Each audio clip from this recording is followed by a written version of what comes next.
Telangana voice news میں آپ سب کا استقبال ہے۔ آئیے نظر ڈالتے ہیں آج کے اہم خبرنامے پر۔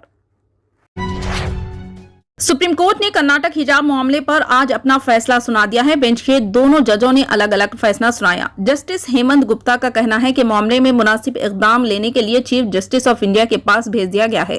چونکہ دونوں ججوں کے فیصلوں میں اتفاق نہیں ہے، لہٰذا اس معاملے کو سماعت کے لیے بڑی بینچ کے پاس بھیجا جائے گا۔ کرناٹک کے تعلیمی اداروں میں حجاب پر پابندی کے معاملے میں ریاستی حکومت کے احکامات کو چیلنج کرتے ہوئے کئی عرضیاں سپریم کورٹ میں دائر کی گئی تھی، تاہم آج سپریم کورٹ نے اپنا فیصلہ سنا دیا۔ کرناٹک تعلیمی اداروں میں حجاب پہننے پر پابندی عائد کرنے والے کیس کا سپریم کورٹ کی 2 رکنی بینچ کے ایک جج جسٹس ہیمنت گپتا نے اپنے فیصلے میں پابندی اور قواعد کو برقرار رکھا اور کہا کہ حجاب ایک ضروری مذہبی عمل نہیں ہے، جبکہ جسٹس سدھانشو دھولیا نے حجاب پر پابندی کو ہٹا دیا۔ انہوں نے کہا کہ لڑکی کی تعلیم سب سے اہم ہے، اس لیے لڑکیوں کو حجاب پہن کر تعلیم حاصل کرنے کی اجازت ہے۔ انہوں نے کہا کہ میں نے کرناٹک ہائی کورٹ کے حکم کو ایک طرف رکھ دیا ہے اور حکومتی حکم کو منسوخ کر دیا ہے۔ حیدرآباد کے محکمہ موسمیات نے انتباہ دیا ہے کہ ریاست تلنگانہ میں اگلے 3 دنوں تک شدید بارش ہوگی۔ آج جمعرات کو اضلاع نظام آباد، سرسلہ، جے شنکر، بھوپال پلی، ورنگل، ہنمکنٹا، سدی پیٹ، رنگا ریڈی، وقار آباد، سنگا ریڈی، میدک، کاما ریڈی موسلا دھار بارش ہوگی اور کئی اضلاع میں گرج چمک کے ساتھ بارش ہوگی۔ اضلاع منچریال، نظام آباد، جگتیال، پیداپلی، کھمم، نلگنڈا، سوریا پیٹ، ورنگل، ہنمکنٹا، یادادری، بھونگی، رنگا ریڈی، حیدرآباد، سنگا ریڈی اور کاما ریڈی میں 14 تاریخ کو موسلا دھار بارش کا امکان ہے۔ اضلاع ورنگل، ہنمکنٹا، جنگاؤں، سدی پیٹ، رنگا ریڈی، حیدرآباد اور میڈچل ملکاج گری میں 15 تاریخ کو زبردست بارش کا امکان ہے، جس کے پیش نظر محکمہ موسمیات نے 3 دن کے لیے یلو الرٹ جاری کیا ہے کہ کئی مقامات پر ہلکی سے درمیانی بارش ہوگی۔ دریاسنا آج صبح تک کئی اضلاع سدی پیٹ، وقار آباد، سنگا ریڈی، رنگا ریڈی، کاما ریڈی، راجونا، سرسلہ، مرچل، ملکاج گری اور محبوب نگر سے بھاری بارش ریکارڈ کی گئی ہے۔ حیدرآباد کے شمشاباد ایئرپورٹ پر کسٹمز کے عہدیداروں نے 2 خاتون مسافر کو حراست میں لے لیا، جو دبئی سے 1 کلو 400 گرام سونے کے زیورات اسمگلنگ کرنے کی کوشش کر رہے تھے۔ ان خواتین کی شناخت ناہید سلطانہ اور آرگنز بیگم کی حیثیت سے کی گئی، جو ہندوستانی شہری ہے، جو دبئی سے حیدرآباد پہنچے تھے۔ دونوں مسافر چیک ان بیگ میں 24 کیرٹ سونا اسمگل کرنے کی کوشش کر رہے تھے۔ سونے کی قیمت تقریباً 74 لاکھ روپے سے زیادہ بتائی گئی ہے۔ 1410 گرام سونے کے زیورات ضبط کر کے مقدمہ درج کر لیا گیا۔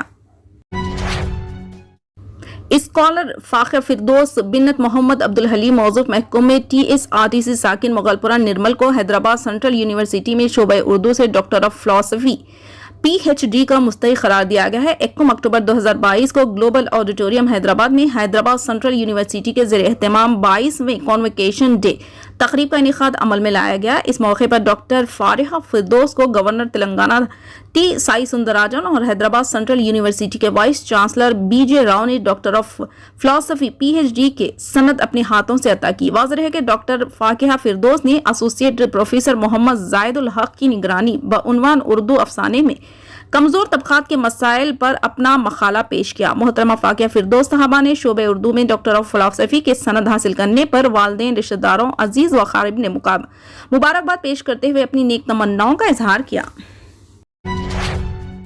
تلنگانہ BJP کا معطل رکن اسمبلی ملون راجہ سنگھ کی بیوی اوشا بائی نے کہا کہ راجہ سنگھ کے جسم میں بھگوا خون بہتا ہے۔ اوشا بائی نے جمعرات کو ایک صحافتی بیان جاری کیا۔ انہوں نے کہا کہ ان کا شوہر ہندو دھرم کے لیے کسی بھی مشکلات کا سامنا کرنے کے لیے تیار ہے۔ انہوں نے پارٹی کارکنوں اور چاہنے والوں کا شکریہ ادا کیا جنہوں نے ان کی حمایت کی۔ بھارتیہ جنتا پارٹی کے کارکنوں، راجہ سنگھ کے پرستاروں اور دھرم رکشکوں کو سلام۔ آپ سب جانتے ہیں کہ راجہ سنگھ جو ہمیشہ ملک اور دھرم کے لیے سخت لڑتے ہیں، اسی دھرم کے لیے جیل میں ہیں۔ اس وقت ہندو برادری، BJP کارکنان اور راجہ سنگھ کے چاہنے والوں نے ہمارے ساتھ کھڑے ہو کر ہمیں حوصلہ دیا۔ راجہ سنگھ اور اس کا خاندان یتیم نہیں ہے، ہمارے پیچھے اتنی بڑی ہندو برادری ہے۔ ایسے میں کچھ لوگ اپنے سیاسی فائدے کے لیے راجہ سنگھ کا نام لے کر انہیں پریشان کرنے کی سازشیں کر رہے ہیں۔ ہندو مت کے نام پر سازشیں کی جا رہی ہے۔ پارٹی کارکنوں اور راجہ سنگھ کے چاہنے والوں کو ایسے لوگوں سے ہوشیار رہنا چاہیے۔ راجہ سنگھ دھرم کے لیے زندگی بھر جیل میں رہنے کو تیار ہے۔ جیلیں اور مقدمات ان کے لیے نئے نہیں ہیں۔ راجہ سنگھ ایک ڈسپلن پارٹی ورکر ہیں۔ ان کے ہاتھ میں کمل کا جھنڈا اور ان کے جسم میں بھگوا خون بہتا ہے۔ راجہ سنگھ دھرم کی حفاظت کے لیے ہر قسم کا درد اور تکلیف برداشت کرنے کے لیے تیار ہے۔ ایسے حالات میں ہم سب کو متحد ہونا چاہیے۔ تلنگانہ میں 10ویں جماعت کے امتحانات کے معاملے میں حکومت نے ایک اہم فیصلہ لیا ہے۔ جاریہ تعلیمی سال بھی 11 کے بجائے صرف 6 پرچے رکھنے کی محکمہ تعلیمات نے تجویز پیش کی تھی۔ حکومت نے اس تجویز کو منظوری دے دی ہے۔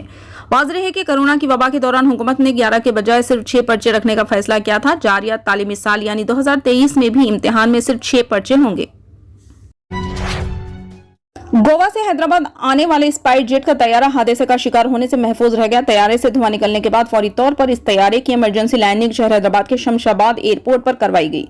اس واقعے کے ساتھ ہی طیارے میں سوار مسافرین خوفزدہ ہو گئے۔ طیارے کی لینڈنگ سے کچھ دیر پہلے فلائٹ نمبر SG 3737 میں اچانک دھوئیں کو محسوس کرتے ہوئے پائلٹ نے فوری طور پر ATC سے ایمرجنسی لینڈنگ کی اجازت مانگی جو اس کو دے دی گئی اور اس طیارے نے محفوظ طور پر لینڈنگ کی۔ طیارے میں دھوئیں سے ایک خاتون مسافر کے متاثر ہونے کی اطلاع ملی۔ یہ خاتون مسافر فی الحال ایئرپورٹ کے احاطے میں واقع اسپتال میں زیر علاج ہے۔ اس طیارے میں 96 مسافرین سوار تھے جنہوں نے اس طیارے کی محفوظ لینڈنگ پر راحت کی سانس لی۔ لینڈنگ کے بعد اس طیارے کی مرمت کا کام کیا جا رہا ہے۔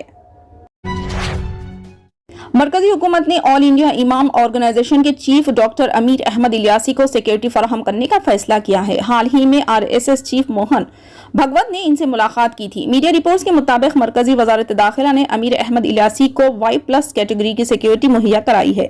امیر احمد الیاسی نے بھگوت کو راشٹر پتا بتایا تھا۔ خصوصی ذرائع کے مطابق الیاسی کے اس بیان کے بعد سے انہیں مسلسل دھمکیاں مل رہی تھی۔ اس کی رپورٹ خفیہ ایجنسی انٹیلیجنس بیورو نے وزارت داخلہ کو دی تھی، جس کے بعد وزارت داخلہ نے انہیں Y+ کیٹیگری کی سیکیورٹی دینے کا فیصلہ کیا۔ تلنگانہ کے عادل آباد ضلع کے اٹنور میں چارشنبے کی رات ہلکا زلزلہ آیا۔ رات 11:30 بجے اٹنور منڈل کے مرکز میں زلزلہ آیا۔ زلزلے کے جھٹکوں سے لوگ گھبرا کر نیند سے بیدار ہو گئے۔ عوام مکانات سے نکل کر سڑکوں پر جمع ہو گئے۔ مقامی لوگوں نے بتایا کہ زمین 2 سیکنڈ تک ہلتی رہی۔ انہوں نے بتایا کہ زلزلے کی شدت کے باعث گھروں میں موجود اشیاء گر پڑی۔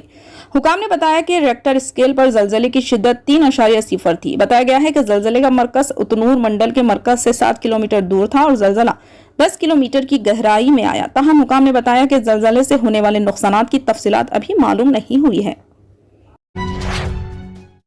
انفورسمنٹ ڈائریکٹوریٹ ED نے منی لانڈرنگ کے الزام میں غازی آباد کی ایک عدالت میں صحافی رانا ایوب کے خلاف چارج شیٹ داخل کی ہے۔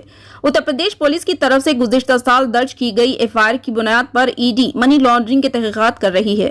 رانا ایوب پر الزام ہے کہ انہوں نے غیر قانونی طور پر فلاحی کاموں کے نام لوگوں سے چندہ اکٹھا کیا اور اس فنڈ کا غلط استعمال کیا۔ ED نے الزام لگایا کہ چندہ 3 بار online crowdfunding platform Ketto کے ذریعے وصول کیا گیا ہے۔ آسام، بہار اور مہاراشٹر میں سیلاب کے دوران امدادی اقدامات اور 2020 اور 21 کے دوران ملک میں کورونا بحران کے متاثرین کی مدد کے لیے کیٹو نامی on line crowdfunding plate form کے ذریعے 2.69 کروڑ سے زیادہ رقم وصول کی گئی اور اصولوں کی خلاف ورزی کی گئی۔ تاہم صحافی رانا ایوب نے کہا کہ کیٹو کے ذریعے جمع ہونے والے ہر ایک پیسے کا حساب ہے اور 1 روپے کا بھی غلط استعمال نہیں ہوا ہے۔ تاہم ED نے الزام لگایا کہ ایک رضاکار تنظیم کے نام پر مکمل پیشگی منصوبہ بندی کے ساتھ منظم طریقے سے فنڈز اکٹھا کیے گئے اور اس کا مکمل استعمال نہیں کیا گیا۔ ED کی چارج شیٹ میں عطیات کو خاندان کے افراد اور ذاتی کھاتوں میں منتقل کیا گیا۔ امدادی سرگرمیوں کے لیے صرف 29 لاکھ روپے کا استعمال کیا گیا۔ امدادی کام کرنے کے لیے جعلی بل بنائے گئے اور حکومت سے کسی منظوریاں یا رجسٹریشن کے بغیر بیرون ملک سے چندہ وصول کیا گیا۔ فی الحال کے لیے اس خبرنامے میں بس اتنا ہی۔ دیکھنے کے لیے آپ کا بہت بہت شکریہ۔ اگر آپ نئے ہیں اس چینل پر تو سبسکرائب ضرور کر لیں اور بیل آئیکن کو دبا لیں تاکہ ہماری ہر خبر آپ تک پہلے ملے۔